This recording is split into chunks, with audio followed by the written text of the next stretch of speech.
नमस्कार दोस्तों, आप सभी का एक बार फिर से बहुत बहुत स्वागत है आपके अपने YouTube चैनल पर। आज की बड़ी खबरें और मुख्य समाचार लेकर आए हैं आपके लिए। इस वीडियो में आप तक आज की बड़ी खबरें पहुंचाएंगे, तो आप लोगों से रिक्वेस्ट है कि आप भी वीडियो में हमारे साथ बने रहिएगा।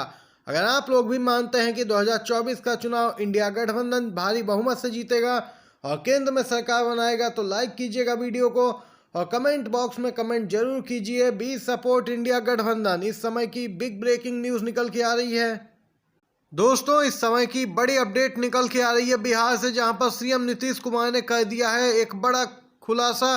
तेजस्वी यादव को उत्तराधिकारी बताकर सीएम नीतीश कुमार ने दिया है विलय की ओर इशारा।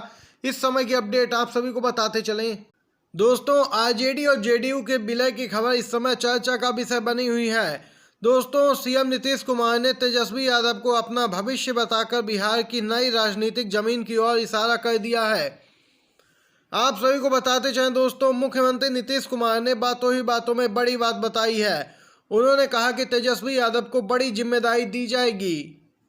बिहार में लोकसभा चुनाव के बाद आरजेडी और जेडीयू का विलय तय माना जा रहा है। जेडीयू के शीर्ष नेता समझ चुके हैं कि जेडीयू में सेकंड लाइन का नेतृत्व तो तैयार नहीं है। वहीं दोस्तों, यहां पर मुख्यमंत्री नीतीश कुमार ने पूरी तैयारी कर ली है और आरजेडी के साथ शीर्ष स्तर की बातचीत भी हो गई है दोस्तों। इससे स्पष्ट इशारा मिल रहा है कि सीएम नीतीश कुमार मुख्यमंत्री बना सकते हैं तेजस्वी यादव को बिहार का और खुद केंद्र की राजनीति की ओर बढ़ सकते हैं। और जब यहां पर उनके मुख्यमंत्री बनने की बात सामने आई तो तेजस्वी यादव ने आगे आकर बयान दिया। उन्होंने कहा कि हमारे ऐलान से बीजेपी घबराई हुई है। जो 5 राज्यों में चुनाव होने हैं, 5 राज्यों में बीजेपी की हार होगी।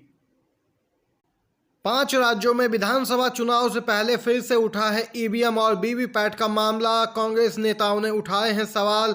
चुनाव आयोग को यहां पर लिखा है पत्र। ईवीएम में टैंपरिंग यानी कि छेड़खानी रोकने के लिए मध्य प्रदेश के पूर्व सीएम ने चुनाव आयोग को एक बेहतरीन सुझाव दिया है। पत्र के माध्यम से दिग्विजय सिंह ने ईवीएम मशीनों से छेड़छाड़ रोकने के लिए चुनाव आयोग को जो सुझाव दिया है, उनका कहना है कि अगर उनके प्रस्ताव को आयोग मानता है तो इलेक्ट्रॉनिक वोटिंग मशीन में टैंपरिंग की शिकायतों को पूरी तरीके से दूर किया जा सकता है। यहाँ पर उन्होंने सुझाव के रूप में कहा है कि वीवीपैट से जो स्लिप निकलती है वह मतदाताओं को दी जाए और वहीं पर रखी एक अलग मत पेटी में डाली जाए और मतगणना के समय उन्हें भी गिना जाए और ईवीएम में जो यहाँ पर वोट हैं उन्हें भी गिना जाए, इनसे मेल कर लिया जाए। अगर नतीजे एक जैसे आते हैं तो ईवीएम से छेड़छाड़ नहीं हुई है। अगर यहाँ पर कोई अंतर होता है तो इसकी जांच कराई जाए। तेलंगाना में एक तरफ जहां पीएम मोदी ताबड़तोड़ रैलियां कर रहे हैं, जनता से कह रहे हैं कि एक बार हमें मौका दीजिए, 5 साल हमें भरोसा कीजिए, और वहीं दूसरी तरफ भाजपा में बगावत हो गई है। तेलंगाना में भाजपा नेता और पूर्व विधायक कोमटी रेड्डी राजगोपाल रेड्डी अगले महीने होने वाले विधानसभा चुनाव से पहले कांग्रेस पार्टी में लौट सकते हैं। जी हां दोस्तों, बड़ी बगावत। तेलंगाना बीजेपी को लग सकता है बड़ा झटका। उनके 1-2 दिन में राहुल गांधी की मौजूदगी में दिल्ली में औपचारिक रूप से कांग्रेस पार्टी में शामिल होने की संभावना है। राजगोपाल रेड्डी ने दावा किया कि उन पर कांग्रेस में दोबारा शामिल होने के लिए लगातार यहां पर बात हो रही है। उन्होंने कहा कि अंतिम निर्णय कांग्रेस के शीर्ष नेतृत्व को लेना है। उन्होंने कहा कि वे अपनी मर्जी से नहीं बल्कि लोगों का उन पर दबाव है कि वह कांग्रेस पार्टी में शामिल हो, जिससे दोस्तों अंदाजा लगा सकते हैं आप कि तेलंगाना में इस बार कांग्रेस पार्टी की लहर है। राहुल गांधी भी भविष्यवाणी कर चुके हैं कि तेलंगाना में कांग्रेस पूर्ण बहुमत की सरकार बनाएगी।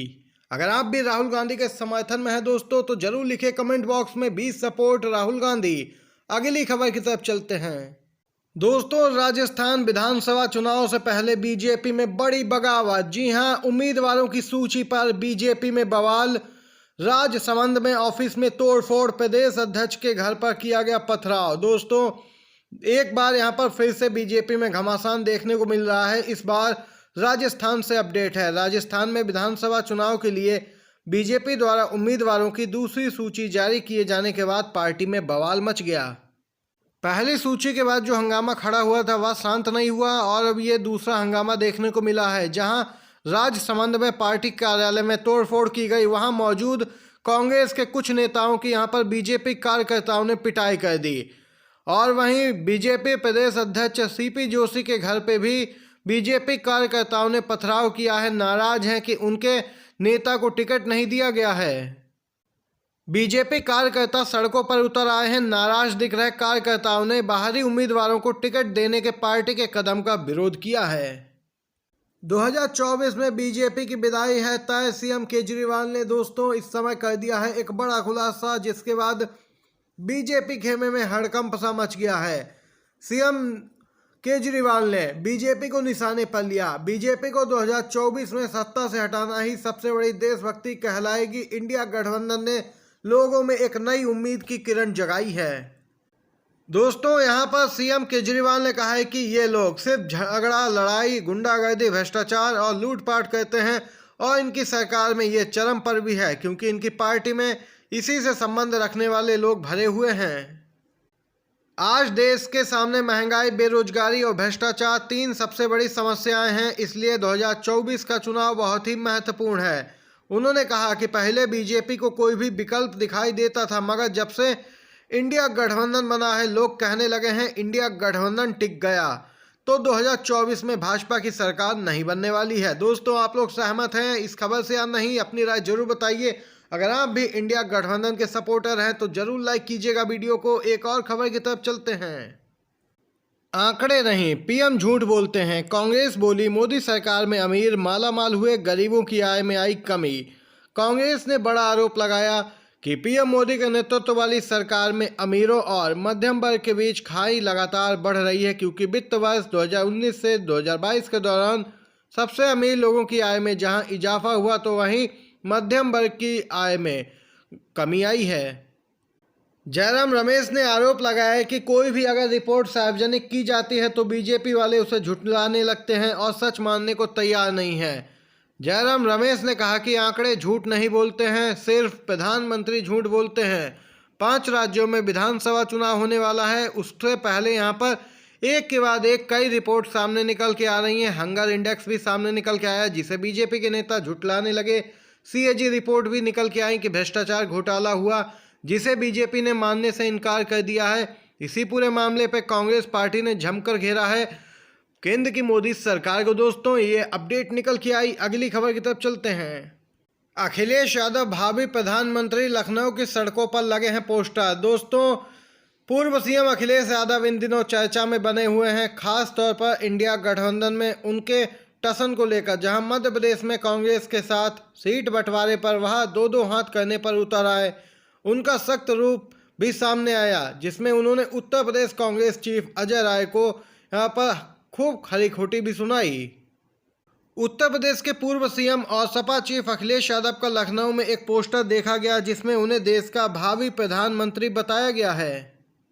ये दोस्तों आज की बड़ी खबरें और मुख्य समाचार थे जो इस वीडियो में आप सभी तक पहुंचाए हैं। मुख्य समाचार आप लोगों ने जाने हैं वीडियो के माध्यम से। वीडियो पसंद आया हो तो आप वीडियो को एक लाइक जरूर कीजिएगा, शेयर कीजिएगा अपने दोस्तों के साथ भी।